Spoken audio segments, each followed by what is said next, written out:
جیسا ہم سب کو معلوم ہے کہ جادو ایک حقیقت ہے، تو دنیا میں موجود تمام علوم کی تعداد عرض کی تھی کہ وہ 81,000 ہے۔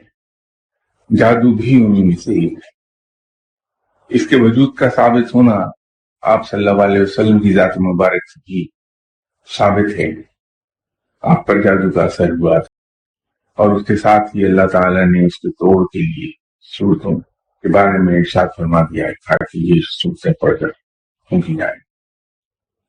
آپ صلی اللہ علیہ وسلم جس مقام پر فائز ہیں اور اللہ کے بعد علم میں سب سے آگے آپ صلی اللہ علیہ وسلم ہیں، یہ ممکن ہی نہیں آپ صلی اللہ علیہ وسلم جیسی ہستی پر جادو اثر انداز ہو سکے۔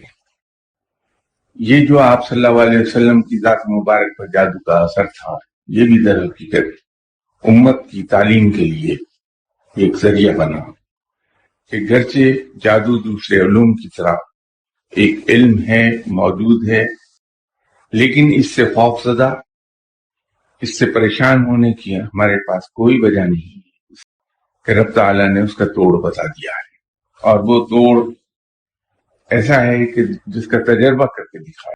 تو ان آیات کے ہوتے ہوئے، ان صورتوں کے ہوتے ہوئے ہمارے پاس کوئی ایسی وجہ نہیں کہ ہم پریشان ہوں یا اس سے خوف زدہ ہوں۔